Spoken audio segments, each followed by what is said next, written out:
പ്രിയമുള്ളവരെ, സ്നേഹ നമസ്കാരം.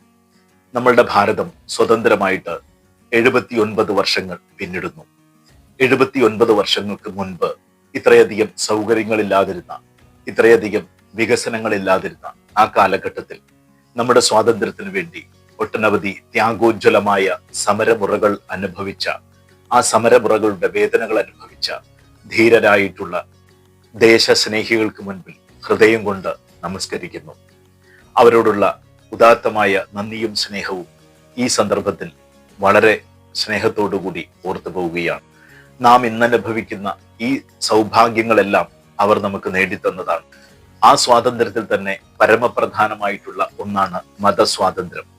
നമുക്കെല്ലാവർക്കും ഇഷ്ടമുള്ള രീതിയിൽ ഇഷ്ടമുള്ള ആരാധനാ സമ്പ്രദായം സ്വീകരിക്കുന്നതിന് യാതൊരു തടസ്സവും നമ്മുടെ ഇന്ത്യയിലില്ല. ഇന്നലെ വരെ വിശ്വസിച്ചിരുന്ന ഏതെങ്കിലും ഒരു മതത്തെ വേണ്ടെന്ന് വെച്ച് മറ്റൊരു മതം സ്വീകരിക്കുന്നതിനോ അല്ലെങ്കിൽ ആ വീണ്ടും അതേ മതത്തിലേക്ക് തിരിച്ചു വരുന്നതിനോ യാതൊരു തടസ്സവും നിയമപരമായിട്ട് നമുക്കില്ല. എന്നാൽ നിർബന്ധിത മതം മാറ്റം കുറ്റകരവുമാണ്. കഴിഞ്ഞ കുറച്ച് ദിവസങ്ങൾക്ക് മുൻപ് ഛത്തീസ്ഗഡിൽ 2 കന്യാസ്ത്രീകളെ അറസ്റ്റ് ചെയ്തു. നിർബന്ധിത മതം മാറ്റത്തിന് അവർ മറ്റുള്ളവരെ പ്രേരിപ്പിച്ചു എന്നുള്ളതൊക്കെ പല വിധത്തിലുള്ളതായ കുറ്റങ്ങൾ ചുമത്തിയായിരുന്നു അവരെ അറസ്റ്റ് ചെയ്തത്. അതിനുശേഷം അവർക്ക് ജാമ്യം കൊടുത്തു വിടുകയും ചെയ്തു. അതിന്റെ സത്യാവസ്ഥയും നിജസ്ഥിതിയും എല്ലാം തീരുമാനിക്കേണ്ടത് കോടതികളും നിയമവ്യവസ്ഥകളുമാണ്. അത്തരം വിഷയങ്ങളെക്കുറിച്ച് തീരുമാനമെടുക്കേണ്ടത് സാധാരണക്കാരല്ല. അതുകൊണ്ട് തന്നെ അതിന്റെ അഭിപ്രായം പറയുവാനോ അതിനെ എതിർക്കുവാനോ വിമർശിക്കുവാനോ ഞാൻ ആളല്ല. പക്ഷെ എൻ്റെ ഒരു അനുഭവം ഞാൻ നിങ്ങളുമായിട്ട് പങ്കുവയ്ക്കാം. എൻ്റെ ഇളയ മകന്റെ ഡെലിവറിയുമായി ബന്ധപ്പെട്ട് കുന്നംകുളത്ത് ഒരു സ്വകാര്യ ആശുപത്രിയിൽ നിൽക്കുന്ന സമയത്ത് യാതൊരു പ്രശ്നങ്ങളും കൂടാതെ വളരെ സുന്ദരമായിട്ടുള്ള ഒരു നോർമൽ ഡെലിവറി ആയിരുന്നു എൻ്റെ മകൻ്റെത്. അതുകൊണ്ട് തന്നെ മാനസികമായിട്ട് ടെൻഷൻ അനുഭവിക്കേണ്ടതോ സാമ്പത്തികമായിട്ടുള്ള ടെൻഷൻ അനുഭവിക്കേണ്ടതോ ഒന്നും എനിക്ക് വന്നിട്ടില്ല. അത് ഈശ്വരന്റെ കൃപ കൊണ്ടാണ് അങ്ങനെ ഉണ്ടായത് എന്ന് ഞാൻ വിശ്വസിക്കുന്നു.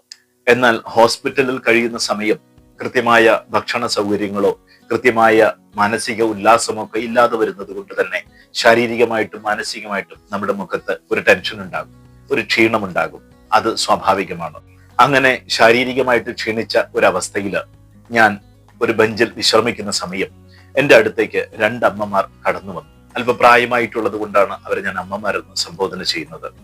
അവർ വന്നിട്ട് എൻ്റെ കയ്യിലേക്ക് ഒരു പുസ്തകം വെച്ച് തന്നു.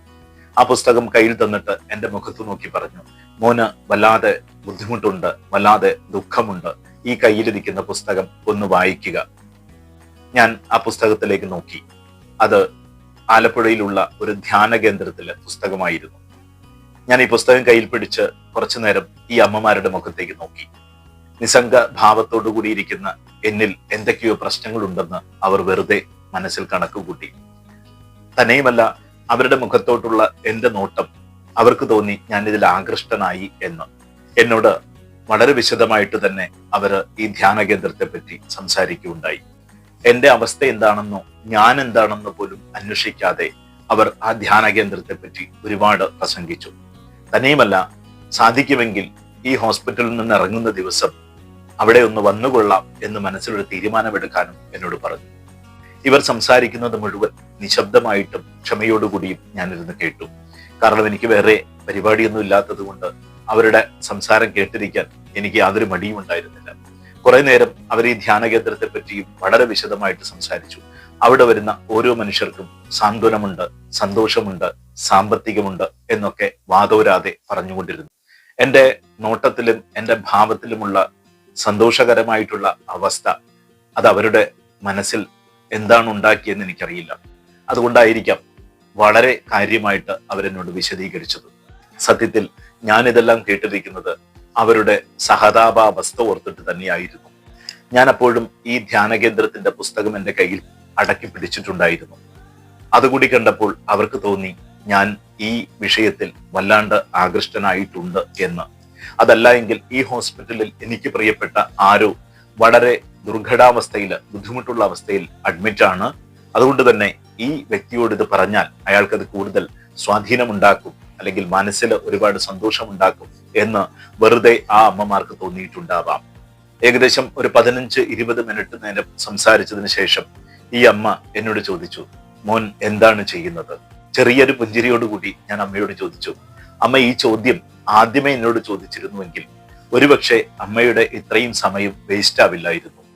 ഞാൻ പറഞ്ഞു, ഞാനൊരു ക്ഷേത്രത്തിലെ പൂജാരിയാണ്, കൂടാതെ തന്നെ ജ്യോതിഷം കൈകാര്യം ചെയ്യുന്ന ആളാണ്.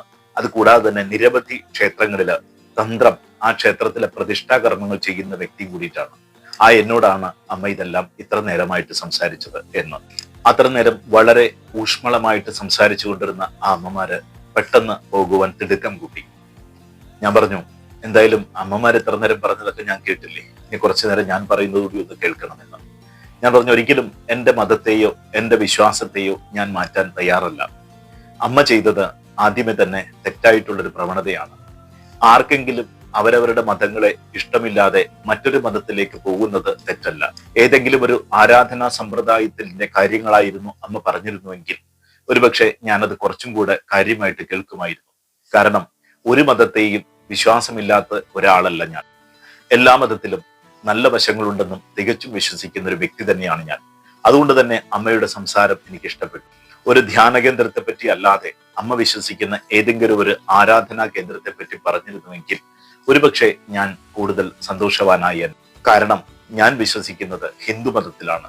ഹിന്ദു മതത്തെ സംബന്ധിച്ചിടത്തോളം ഏത് മതവിഭാഗത്തിൽ പറയുന്ന കാര്യങ്ങളെയും ഉൾക്കൊള്ളുവാനും സ്നേഹിക്കുവാനും വിശ്വസിക്കുവാനും അതിനെ എതിർക്കാതിരിക്കുവാനും സാധിക്കും.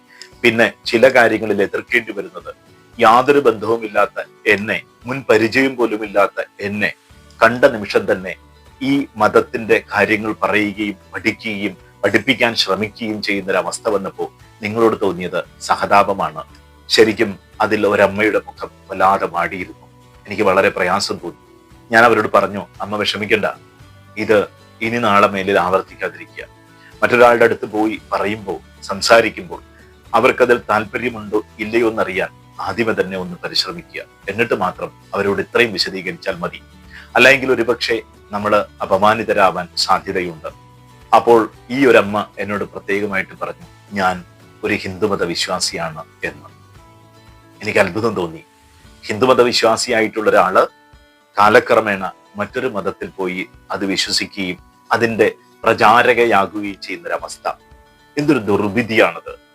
സന്തോഷത്തോടുകൂടി ആ മതത്തിന്റെ കാര്യങ്ങളെ വിശ്വസിച്ച് ആരാധിക്കുന്നുണ്ടെങ്കിൽ തീർച്ചയായിട്ടും അഭിനന്ദനാർഹം തന്നെയാണ്. പക്ഷെ ആ മതം പ്രചരിപ്പിക്കുവാൻ കൂടി ശ്രമിക്കുമ്പോൾ എവിടെയാണ് പരാജയപ്പെട്ടത് എന്ന് ഞാൻ അമ്മയോട് ചോദിച്ചു. അപ്പോൾ അമ്മ പറഞ്ഞൊരു കാര്യം, എനിക്ക് ആ മതത്തിൽ നിന്ന് ധാരാളം സാമ്പത്തിക സഹായങ്ങളുണ്ട്, അതുകൊണ്ടാണ് ഞാൻ അതിന് പോകുന്നത് എന്ന്. അപ്പോൾ ഞാൻ അമ്മയോട് ചോദിച്ചു, നിങ്ങൾ ഇതൊരു തൊഴിലായിട്ട് എടുത്തിരിക്കുകയാണോ എന്ന്. നിസാരഭാവത്തിലാണ് ചോദിച്ചെങ്കിലും വളരെ പ്രയാസം തോന്നി ആ അമ്മയുടെ മുഖത്ത്. തീർച്ചയായിട്ടും ഇതിൽ നിന്ന് ചെറിയൊരു വരുമാനം എനിക്ക് കിട്ടുന്നുണ്ട് എന്ന് പറഞ്ഞ് ആ അമ്മ അടുത്തടുത്തേക്ക് പോയി. ഇത് കേരളത്തിലെ ഇന്നത്തെ അവസ്ഥയാണ്. പലരും പല കാര്യത്തിന് വേണ്ടിയും പലരെയും നിർബന്ധിച്ച് മതം മാറ്റുന്നു. അതിന്റെ പേരിൽ മരണങ്ങൾ നടക്കുന്നു, ലവ് ജിഹാദുകൾ നടക്കുന്നു. ഇതിനെയൊന്നും നമുക്ക് അംഗീകരിക്കുവാനോ പ്രോത്സാഹിപ്പിക്കുവാനോ സാധിക്കില്ല. ഇഷ്ടപ്പെട്ട മതത്തെ സ്നേഹിക്കുകയും വിശ്വസിക്കുകയും ആരാധിക്കുകയും ചെയ്യുന്നതിൽ യാതൊരു എതിർപ്പും എന്നെ സംബന്ധിച്ചിടത്തോളം ഇല്ല. പക്ഷെ മറ്റൊരാളെ നിർബന്ധിച്ച് മറ്റൊരു മതത്തിലേക്ക് മാറ്റുന്നതിനോട് തികച്ചും എതിർപ്പ് തന്നെയാണ്. ഒരു മനുഷ്യന്റെ ജീവിതം ശാന്തവും സുന്ദരവുമാക്കുവാനുള്ള എല്ലാ തിയറികളും എല്ലാ ആശയങ്ങളും എല്ലാ അനുഭവങ്ങളും എല്ലാ മതഗ്രന്ഥങ്ങളിലുമുണ്ട്. യഥാർത്ഥത്തിലുള്ള ഏതൊരു മതത്തെയും വിശ്വസിച്ചുകൊണ്ട് വളരെ സന്തോഷത്തോടുകൂടിയും സമാധാനത്തോടുകൂടിയും ജീവിക്കുവാനുള്ള സൗഭാഗ്യം മനുഷ്യർക്ക് ഈ ഭാരതത്തിലുണ്ട്. അതുകൊണ്ട് തന്നെ മറ്റൊരാള് നിർബന്ധിച്ച് മതം മാറ്റുന്നതിലോ നിർബന്ധിച്ച് വിശ്വാസത്തിലേക്ക് എത്തിക്കുന്നതിലോ മാത്രമാണ് എനിക്ക് എതിർപ്പുള്ളത്. എന്നാൽ എല്ലാ മതത്തിന്റെ കാര്യങ്ങൾ പഠിക്കുവാനും അനുഭവങ്ങളെ പങ്കുവെക്കുവാനും ഷെയർ ചെയ്യുവാനും നമുക്ക് നല്ലതാണ്. ഓരോ മതവിഭാഗത്തിലുള്ള പ്രത്യേകമായിട്ടുള്ള കാര്യങ്ങളെ പഠിക്കുവാനും അറിയുവാനും ശ്രമിക്കുന്നത് ഓരോ മനുഷ്യർക്കും നല്ലത് തന്നെയാണ്. പക്ഷെ അടിസ്ഥാനപരമായിട്ട് നാം വിശ്വസിക്കുന്ന ഏത് മതമാണോ അതിൽ തന്നെ ഉറച്ചു നിന്നുകൊണ്ട് വേണം ഇതൊക്കെ പഠിക്കുവാനും ചെയ്യുവാനും. അല്ല എങ്കിൽ തീർച്ചയായിട്ടും നാളെ നമുക്ക് സമാധാനം ഉണ്ടാവില്ല. കാരണം വിശ്വാസം എന്ന് പറയുന്നത് നമ്മുടെ മനസ്സിന്റെ ഒരു ധൈര്യമാണ്. ആ ധൈര്യം പലതരത്തിലുള്ളതായി പോയാൽ തീർച്ചയായിട്ടും നമുക്ക് സങ്കടം മാത്രമേ ഉണ്ടാവുകയുള്ളൂ. അതുകൊണ്ട് തന്നെ ഓർമ്മ വെച്ച കാലം തൊട്ട് നിങ്ങൾ ഏത് മതത്തിലായിരുന്നു വിശ്വസിച്ചിരുന്നത് ആ മതത്തിൽ തന്നെ വിശ്വസിക്കുകയും മരണം വരെ അതിന്റെ കർമ്മങ്ങൾ അനുഷ്ഠിക്കുകയും അതിന്റെ രീതിയിൽ ജീവിക്കുകയും ചെയ്യാം. കാരണം ഓരോ മതത്തിനും അതിൻ്റെതായ ഒരു ചട്ടക്കൂടുണ്ട്. ആ ചട്ടക്കൂടിൽ നിന്ന് ജീവിച്ചു കഴിഞ്ഞാൽ മാനവ ജീവിതം സന്തോഷകരമാണ്. ഒരാളെയും ഒരിക്കലും നിർബന്ധിച്ച് വിശ്വസിപ്പിക്കുവാനോ വിശ്വസിപ്പിക്കാതിരിക്കുവാനോ ശ്രമിക്കുന്നത് നല്ലതല്ല. ഓരോ മനുഷ്യനും സന്തോഷകരമായിട്ടുള്ള എന്തെല്ലാം ഒരു മതത്തിൽ നിന്ന് ലഭിക്കുന്നുണ്ടോ അതെല്ലാം അവർ അനുവർത്തിച്ചു കൊള്ളട്ടെ എന്ന് പറയുക. അപ്പോൾ നമ്മൾ പറഞ്ഞു വന്നത്, ഛത്തീസ്ഗഡിൽ അറസ്റ്റിലായ കന്യാസ്ത്രീകൾ അവരൊരു പക്ഷേ അവരുടെ ആചാരങ്ങളും അനുഷ്ഠാനങ്ങളും അനുസരിച്ച് വളരെ നല്ല രീതിയിൽ ജീവിക്കുന്ന കന്യാസ്ത്രീകളായിരിക്കാം. അവരുടെ ഉദ്ദേശവും ലക്ഷ്യവും വളരെ നല്ലതും പ്രപഞ്ചത്തിനും ലോകത്തിനും മാനവർക്കും ഏറ്റവും ഉയർന്ന മൂല്യങ്ങൾ നൽകുവാനുള്ളതുമായിരിക്കാം. പക്ഷേ ഈ ഹോസ്പിറ്റലിൽ വെച്ച് എന്നെ സമീപിച്ച ആ രണ്ടമ്മമാരെ കൂടാതെ നമ്മൾ അറിയാത്ത അനേകം അത്തരത്തിലുള്ള ആൾക്കാരുണ്ട് എന്നുള്ളത് പിന്നീടാണ് എനിക്ക് മനസ്സിലായത്. കാരണം ഞാൻ ആ ഹോസ്പിറ്റലിൽ അന്നേരം ഡ്യൂട്ടിയിലുണ്ടായിരുന്ന നഴ്സിനോട് ചോദിച്ചു, എന്തുകൊണ്ടാണ് ഇത്തരം ആൾക്കാർ ഇവിടെ കയറി ഇറങ്ങുന്നത് എന്ന്. അപ്പോൾ അവർ പറഞ്ഞു, ഇതൊരു പുതിയ കാര്യമല്ല, ഇത് കുറെ കാലങ്ങളായിട്ട് ഇവിടെ ഇങ്ങനെയാണ്. ഈ ഹോസ്പിറ്റലിൽ നിന്നല്ല, ഞാൻ വർക്ക് ചെയ്തിട്ടുള്ള എല്ലാ ഹോസ്പിറ്റലിലും ഇതുപോലെ ബുദ്ധിമുട്ട് അനുഭവിക്കുന്ന, കഷ്ടത അനുഭവിക്കുന്ന രോഗികളായിട്ടുള്ളവരുടെ അടുത്ത് ഇവരെ പോലത്തെ ആൾക്കാർ വന്നിട്ട് അവരുടെ പ്രാർത്ഥനയിൽ പങ്കെടുക്കൂ, അത് നിങ്ങൾക്ക് വളരെയധികം ആശ്വാസമുണ്ടാകും എന്ന് പറയുന്നത് ഞാൻ നേരിട്ട് കേട്ടിട്ടുണ്ട് എന്നാണ് പറഞ്ഞത്. അതിനർത്ഥം ഇത് ഒരു പുതിയ പരിപാടിയല്ല എന്നുള്ളത് തന്നെയാണ്. എന്നാൽ ഇതുപോലെ കഷ്ടത അനുഭവിക്കുന്ന, രോഗങ്ങൾ അനുഭവിക്കുന്ന, മാനസികമായിട്ട് ബുദ്ധിമുട്ട് അനുഭവിക്കുന്ന ഒരു വ്യക്തിയാണെങ്കിൽ തീർച്ചയായിട്ടും ഇതുപോലുള്ളവരുടെ സമീപനം അവരുടെ മതത്തിലേക്ക് അവർ ആകൃഷ്ടരാകും എന്നുള്ളതിൽ യാതൊരു സംശയവുമില്ലാത്തത് കൊണ്ടാണ് ഇവർ ഇങ്ങനെ ഇത് തുടരുന്നത്. അവരുടെ മതത്തിൽ ആളെ കൂട്ടുവാനും അവിശ്വാസികളായിട്ടുള്ളവരെ വിശ്വാസത്തിന്റെ പാതയിലെത്തിച്ച് തങ്ങളുടെ കൂടെ കൂട്ടി ആ മതത്തിന് ബലം വർദ്ധിപ്പിക്കുവാനുമുള്ള ശ്രമം. കാരണം അടിസ്ഥാനപരമായിട്ട് ഏതൊരാളും ഏതൊരു വിശ്വാസത്തിലാണോ ജനിച്ചത്, അയാൾ ജീവിക്കുന്നത്, അത് അയാളുടെ ഉള്ളിൽ നിന്ന് എത്ര തുടച്ചു മാറ്റിയാലും പോവില്ല. എന്നാൽ വേദന അനുഭവിക്കുന്ന ഏതൊരു മനുഷ്യർക്കും സാന്ത്വനമേകുവാൻ ഏതൊരാൾക്കും കഴിയുകയാണെങ്കിൽ അതൊരു പുണ്യം തന്നെയാണ്. അതിന് മതമോ ജാതിയോ വർണ്ണമോ വർഗമോ ലിംഗമോ നോക്കാതെ നമുക്ക് പരസ്പരം സ്നേഹം കൊടുക്കുവാനും പരസ്പരം സാന്ത്വനമേകുവാനും സാധിച്ചാൽ അതൊരു മഹത്തായ പുണ്യം തന്നെയാണ്. ഈ കന്യാസ്ത്രീകൾ അതിനായിരിക്കും ശ്രമിച്ചത് എന്ന് നമുക്ക് വിശ്വസിക്കാം. ഇത്തരം മതപരിവർത്തനത്തിന് ഒരുങ്ങുന്ന സംവിധാനങ്ങളെ, ആ സംഭാഷണങ്ങളെ, അതിനായിട്ട് ഇറങ്ങി പുറപ്പെടുന്നവരെ നമ്മൾ തിരിച്ചറിയണം. അത് നമ്മുടെ സമൂഹത്തിന് ഒരിക്കലും നല്ലതല്ല. യഥാർത്ഥത്തിൽ ഒരു മതത്തിൽ വിശ്വസിക്കുന്ന ഏതൊരാളും മറ്റൊരു മതത്തിനെ കുറ്റം പറയില്ല. കാരണം ഏതൊരു മതം പഠിപ്പിക്കുന്നതും മറ്റു മതങ്ങളെ സ്നേഹിക്കുവാനും ബഹുമാനിക്കുവാനും ആരാധിക്കുവാനുമാണ്.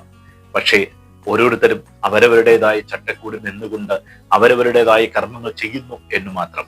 മറ്റൊരാളുടെ മതത്തിനെയോ അയാളുടെ ആചാരങ്ങളെയോ വിശ്വാസങ്ങളെയോ ഏതൊരാളാണോ കുറ്റം പറയുന്നു അല്ലെങ്കിൽ പരാതി പറയുന്നു എങ്കിൽ അതിനർത്ഥം അയാളുടെ മതത്തിൽ പോലും യഥാർത്ഥ വിശ്വാസിയല്ല എന്നുള്ളതാണ്. കാരണം യഥാർത്ഥ വിശ്വാസിക്ക് മറ്റുള്ളവരെ സ്നേഹിക്കാനേ കഴിയുള്ളൂ. അല്ലാതെ ആ വിശ്വാസിയെ എന്റെ കൂടെ കൂട്ടിയാൽ മാത്രമേ അയാളും ഈശ്വരന്റെ അടുക്കൽ എത്തൂ എന്ന് വിചാരിക്കുന്നത് തനി വിഡ്ഢിതരമാണ്. സ്വാതന്ത്ര്യം കിട്ടി 79 വർഷങ്ങൾ പിന്നിടുന്ന ഈ ഭാരതത്തിന്റെ അഖണ്ഡത, ഐക്യം, നാനാത്വത്തിലെ ഏകത്വം, ഇതെല്ലാം ഈ മതപരമായിട്ടുള്ള ആചാരപരമായിട്ടുള്ള വിവിധങ്ങളായിട്ടുള്ള അനുഷ്ഠാനങ്ങളും വിശ്വാസങ്ങളും പ്രമാണങ്ങളും കൊണ്ടു നടക്കുന്ന പല വിഭാഗത്തിൽപ്പെട്ടിട്ടുള്ള സമൂഹത്തിലെ മാനവികർ ഒരുമിച്ച് ജീവിക്കുന്നത് കൊണ്ട് നമുക്ക് കിട്ടിയ പേരുകളാണ്. യഥാർത്ഥത്തിൽ നിത്യേന അവനവന്റെ ആചാരങ്ങളും അനുഷ്ഠാനങ്ങളും അനുഷ്ഠിക്കുന്ന യാതൊരുത്തനും ഒരു ദുർനടപടിക്കും പോകുന്നതല്ല.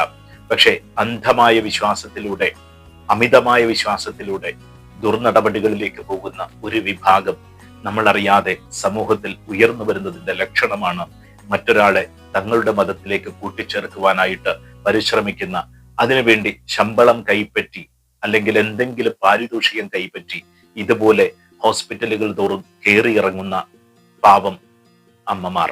ഒരു ഹിന്ദു പോലും മറ്റൊരാളുടെ ഗ്രഹത്തിൽ പോയി എന്റെ രാമായണം, എന്റെ മഹാഭാരതം, എന്റെ ഭഗവത്ഗീത, ഇതിലൂടെ മാത്രമേ ഈ ലോകത്തില് സമാധാനവും ശാന്തിയും ഉണ്ടാകൂ എന്ന് പറയുന്നതായിട്ട് ഞാൻ ഇതുവരെ കണ്ടിട്ടില്ല. ഒരു ഹിന്ദുവും അങ്ങനെ പറയുവാൻ ശ്രമിക്കില്ല. കാരണം ഹിന്ദു എന്ന് പറയുന്നത് ഒരു ആചാരമല്ല, ഒരു അനുഷ്ഠാനമല്ല, ഒരു വിശ്വാസമല്ല, ഒരു സംസ്കാരമാണ്. ആ സംസ്കാരം ഉയർത്തിപ്പിടിക്കുന്ന ഒരു മനുഷ്യൻ പോലും മറ്റൊരാളുടെ ആചാരങ്ങളെയോ അനുഷ്ഠാനങ്ങളെയോ വിശ്വാസ പ്രമാണങ്ങളെയോ തെറ്റാണ് എന്ന് വാദിക്കില്ല. കാരണം സർവ്വതിനെയും സമത്വത്തോടുകൂടി കാണുവാനുള്ള മനോഭാവം ഉള്ളവരെയാണ് ഹിന്ദു എന്ന് പറയുക. ഏതൊരു മതത്തിൽ വിശ്വസിക്കുന്നയാൾക്കും അവനവന്റെ ആചാരങ്ങളും അനുഷ്ഠാനങ്ങളും തെറ്റാണ് എന്ന് പറയാതെ തന്നെ ഹിന്ദുമതത്തിലെ ഏത് ഗ്രന്ഥമെടുത്ത് വായിക്കുവാനും അതിലെ അറിവുകൾ മനസ്സിലാക്കിക്കൊണ്ട് ജീവിക്കുവാനും സാധിക്കുന്ന ഒരു സാഹചര്യം ഇന്ന് ഈ ഭൂമിയിലുണ്ട്. മറ്റു മതങ്ങളുടെ ആചാരങ്ങളെ തള്ളിപ്പറയുവാൻ ഒരിക്കൽ പോലും ഹിന്ദുവിന്റെ മതഗ്രന്ഥങ്ങളോ വിശ്വാസങ്ങളോ പറഞ്ഞിട്ടില്ല. അതുകൊണ്ട് തന്നെ എനിക്ക് ഈ പാവപ്പെട്ട അമ്മമാരോട് അല്ലെങ്കിൽ അതുപോലത്തെ പ്രവൃത്തി ചെയ്യുന്ന സാധാരണ ജനങ്ങളോട് പറയുവാനുള്ളത്, നിങ്ങൾ മറ്റൊരാളുടെ അടുത്ത് പോയി ഈ വിശ്വാസം തെറ്റാണെന്നും ഞങ്ങൾ വിശ്വസിക്കുന്നതാണ് ശരി എന്നും വാദിക്കാതിരിക്കുക. അത് നമ്മുടെ മാനവികതയ്ക്ക് നല്ലതല്ല. എല്ലാവർക്കും നല്ലത് മാത്രം ഉണ്ടാവട്ടെ. സ്നേഹ നന്ദി.